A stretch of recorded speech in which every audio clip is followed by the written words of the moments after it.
Salut à tous, ravi de retrouver sur canalturf.com. On va évoquer le programme de ce vendredi 11 septembre, Quintet Plus en nocturne sur l'hippodrome de Paris-Vincennes. Nous commencerons donc par cette réunion avant d'évoquer la réunion 4 à Saint-Cloud et la réunion 5 sur l'hippodrome de Toulouse.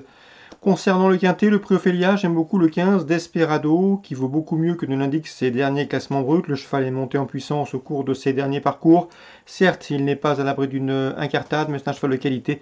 D'ailleurs, il compte déjà 18 podiums, dont des victoires en une quarantaine de courses courues. Sachez également que lors de ses 3 dernières sorties à Vincennes, il n'a jamais terminé plus loin que 3e. Il y revient ici avec des ambitions.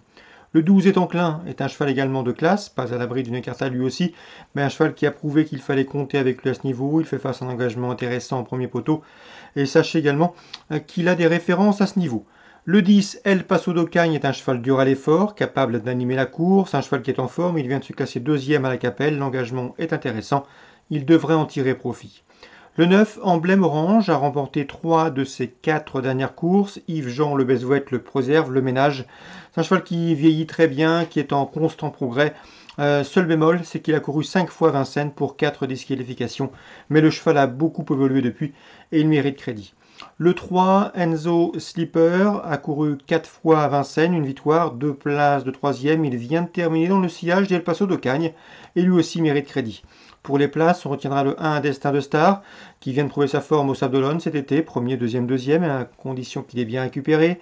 Le 7 El Fatou a bien fait récemment Argentan en s'imposant. Corde à droite, certes, cette fois-ci l'eau est plus relevée, mais une place peut lui revenir, tout comme le 11 Sectar, qui semble ici barré pour la victoire, mais qui compte 2 podiums en 2 quintés courus. Et à mon avis, ici, le cheval peut bien faire, même s'il manque de référence à Vincennes. Résumé chiffré, 15, 12, 10, 9, devant le 3, le 1, le 7 et le 11. Suivi du programme Vincennes toujours, la première, le 110, Frégate Méloise, mérite crédit. Elle reste sur de bons résultats, elle sera pieds nus, l'engagement est intéressant, et elle devrait une nouvelle fois jouer la victoire. Le 107, Fadouna d'Ocagne, mérite d'être racheté et conduira l'opposition. 110, 107.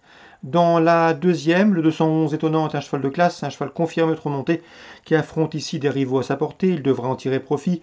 On lui posera le 7, Chalimard de Guèze, qui revient entre montées avec des ambitions, et le 8, Diamant de Tréaba, qui collectionne les bons résultats et les podiums entre montées. 11, 7, 8, la deuxième. On passe à la sixième, coup de poker avec le 606 Hermione du Léard. C'est une très bonne pouliche, une pouliche de qualité, une pouliche en net retard de gain. Elle est délicate certes, mais si elle est sage, elle peut mettre tout le monde d'accord. La septième, j'aurai un coup de cœur pour un jeu simple avec le 710 Season It Love, qui a été respecté dernièrement à Cabourg, deuxième, encourageante, elle promet ses premiers gains à cette occasion. C'est une pouliche qui devrait vite se mettre en évidence, elle est présentée par l'écurie Baudron. L'écurie Baudron qui fait feu de tout bois avec cette promotion. Le 710, c'est Season It Love, candidate à un premier succès. Je lui poserai le 11, et Yalka Genila, qui avait course gagnée récemment dans une épreuve de même facture à Vincennes, lorsqu'elle a pris le galop, 710-711. On résume tout ça pour Vincennes. La première, 10 et 7. Ensuite, le 11, le 7 et le 8 dans la deuxième, le 606, le 710 et le 711. Saint-Cloud, Réunion 4. Dans la première, je vous recommande le 103 Chipiron, qui vient de courir dans un quintet. Un cheval qui affiche 5 podiums en 8 sorties dans les courses à réclamer. Sa chance est prépondérante. On lui posera le 101 Homer, qui revient en plat avec des prétentions. 103, 101. Toulouse, Réunion 5. Dans la première, j'aime beaucoup le 107 Famous Lady, qui est la plus riche du lot, et malgré son rendement de distance qu'il doit bien faire.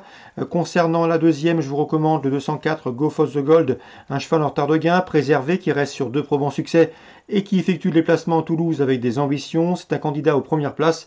Le meilleur du lot dans cette course est à mon avis le 106 Guandolo Bello, un cheval de qualité. Il a été longtemps arrêté, de février à août.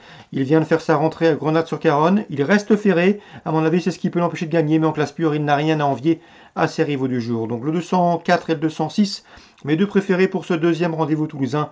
Le 110 Guandolo Bello, vous pouvez prendre un abonnement, c'est un cheval en retard de gain un peu compliqué, mais il gagne en sagesse et Christophe Fake l'a toujours préservé et estimé. Le 106 Guandolo Bello à suivre également donc pour tout l'automne. On lui posera ici le 4 Go for the Gold. La troisième, j'aime beaucoup le 8 Hayden Texas qui, malgré son rendement de distance de 50 mètres, a les moyens de se mettre en évidence. C'est un compétiteur de classe. Donc Toulouse, Réunion 5, 107, 204, 206 et 308. Bonjour à tous, rendez-vous demain pour un nouveau programme.